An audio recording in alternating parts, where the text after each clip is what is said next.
Greetings, traders, and welcome back to another In-Depth with Chris episode. In today's discussion, we will be talking about leverage. And I'm not talking about the type of action where we use a stick over a fulcrum in order to elicit a higher power than we might be capable of doing. No, instead we're talking about financial leverage. It's the art of using more money than you might have access to yourself or choose to use yourself. When understood correctly, it can provide some very awesome benefits, but when understood incorrectly or really not at all, it can be very dangerous. So it's important to cover this subject, and we're going to cover exactly what it is, how it works, and some of the pros and cons that go into it. So at the end of all of this, you should know whether or not leverage seems right for you. But without further ado, let's jump into that material, and while we're going through these disclaimers, please click that like and subscribe button down below because it allows me to keep coming out with content for you guys out there. Let's dive into it.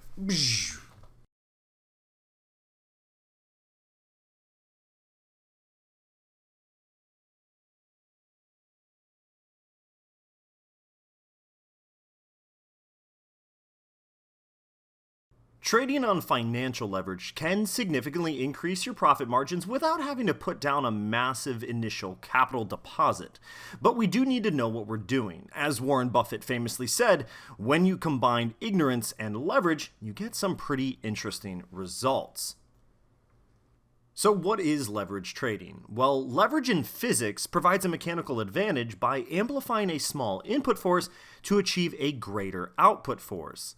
Financial leverage, as it pertains to trading, follows the same principle. In this case, however, it amplifies the investor's buying power in the market. Also known as margin trading, leverage trading refers to the use of borrowed capital to get a much higher potential return on our investment. This allows us to open positions that are significantly larger than what our original capital would have otherwise allowed. The idea here is to use that additional capital to buy more units of an asset with the expectation that the profit from the position will be greater than the cost of borrowing. But just as leverage can increase those potential rewards, it also raises risk exposure, which is why it is mainly used by experienced traders. Leverage can also refer to the amount of debt a company uses to expand its asset base and finance capital-intensive purchases. For example, instead of issuing new stocks to raise capital, the company can use debt to acquire more assets and improve their business operations. To be properly in the know, we should be aware of the different lingo words that traders use when they are trading on a leveraged account. Now, some of these words are just used in regular trading as well, but they also cross-apply to leverage trading. The first is buying power, and this references the amount that we have available plus leverage to buy securities with. Then we have coverage. The coverage is the ratio of the net balance in our trading account in relation to the leveraged amount. Next, we have margin. Margin is the amount required by our broker to cover possible losses should the trade become unfavorable. Margin is one of the pillars of leverage trading, and we should be familiar with this word. Then we have everyone's favorite word, that's total sarcasm, and that's the margin call. The broker or financial intermediary will issue a margin call if our trading account balance falls below a specified minimum requirement. It's basically a warning that our position is exposed to a risk level that the broker does not want to accept. You'll then need to add more funds to our trading account to meet that minimum requirement amount. Alternatively, we could just close off the trading position entirely and face our accrued losses. Then we have the open position. This means that we've established a trade and have not yet closed it out with an opposing trade. Let's say we own 1,000 shares of Amazon stock. This means that we have an open position in Amazon stocks until we close it out. Then we have the close position. This just means the state of our investment at the time that we closed it. So if we opened a position at, say, $20 and it rose to $25, and we closed the position at $25 to realize our profit of $5 on the trade, then our close position was our $25 close. Then we have a stop loss, and the stop loss is something that is going to help us limit risk exposure on a trade by automatically closing a position based on certain parameters. If the trade goes below a specified price level, it triggers the stop loss automatically and closes the position in order to limit further losses. We can trade with leverage through a broker. We can think of it as getting a loan to purchase an asset. We have our initial capital, then we have the broker financing the remaining portion of the position. Any difference between how much we purchased the asset, the opening price, and how much we sold it for, the closing price, is settled in our account balance. If we have significant leverage and the asset appreciated greatly in value, then the amount owed to the broker is taken out of our profits on that trade. However, if the trade went south and we ended up with a loss on our hands, then the amount is owed and is taken out of what is left in our account. For this reason, leverage trading facilities are not readily available to every trader. The amount that a broker will be willing to finance will depend on a number of factors. This could include how much leverage the trader needs and the current regulations covering online trading in that particular jurisdiction.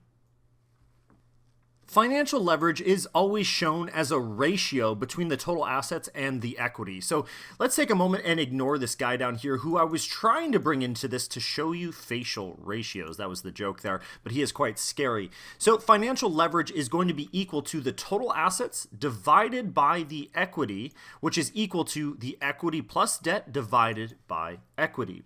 Some brokers, specifically in the Forex markets, allow traders to use leverage up to 100 to 1 or even more in some countries. In this instance, this means that we can leverage our trading position up to 100 times its actual value. Let's say we have $2,000. This is our equity or capital that we have.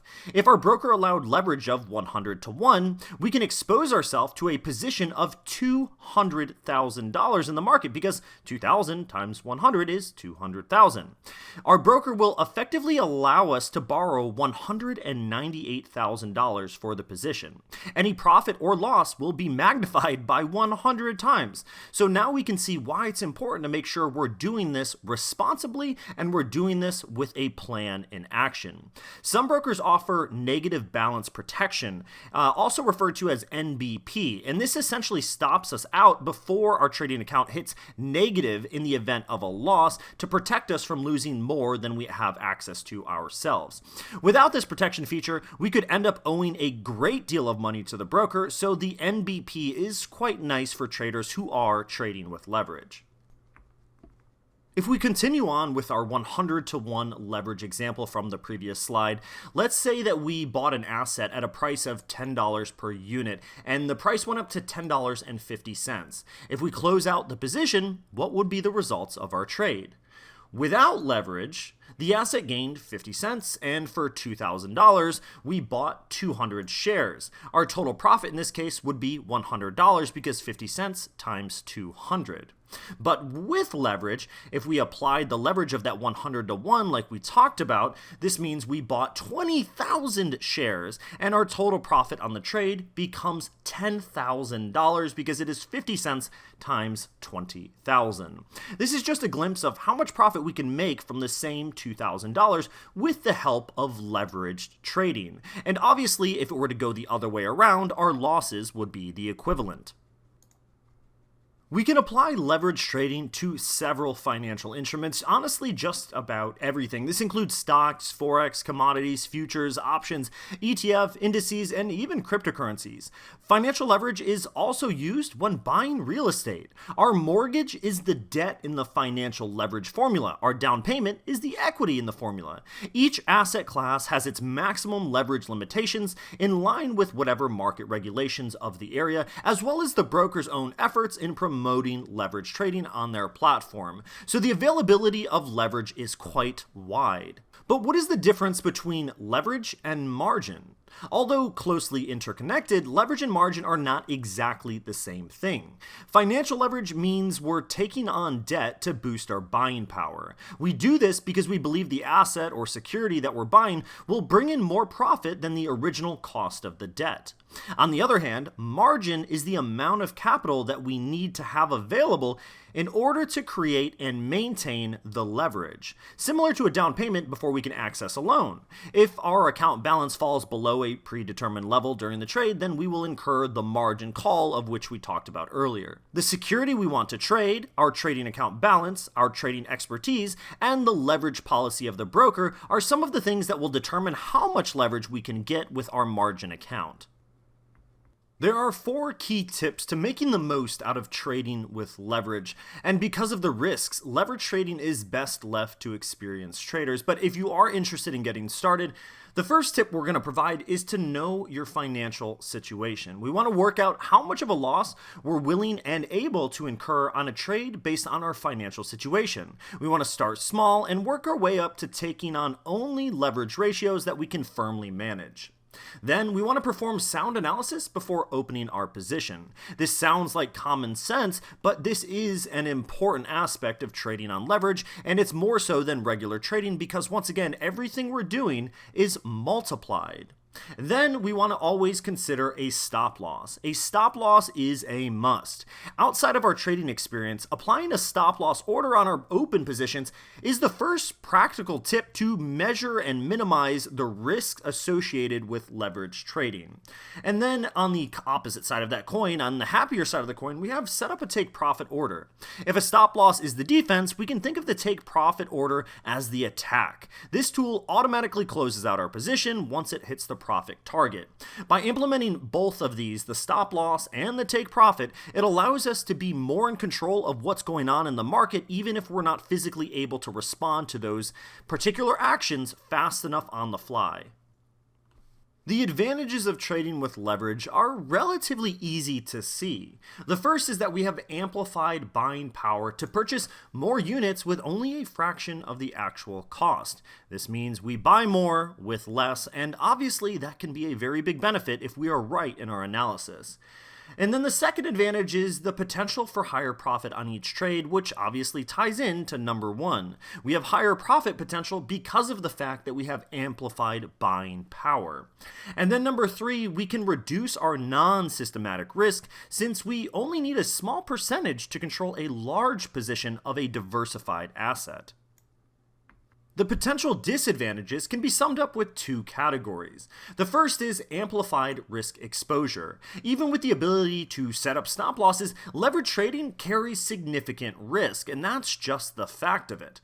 And then number 2 is losses sustained while trading with financial leverage are usually way more than we would have had incurred if we didn't trade with leverage at all. And once again, this is neither positive nor negative, it's just a fact that is. If we win big. If we lose big. So in conclusion, leverage trading is easily one of the most powerful tools available to investors that are looking to amplify their gains. But it is always important to remember that nothing in trading is guaranteed, and if a trade doesn't go our way while we're using leverage, it will amplify our losses as well. It's neither good nor bad, it's neither positive nor negative, it is what we choose it to be. It is going to be a product of our results. If we are winning traders, it will make us more of a winning trader. If we are losing traders, it will make us more of a losing trader. So the key here is to pay attention to our trading strategy and everything else and make sure that we're actually succeeding before we think about incurring leverage on our accounts. But until next time, folks, thank you for joining me as always. Please click that like and subscribe button down below. I appreciate it quite a lot. I will see you all very soon.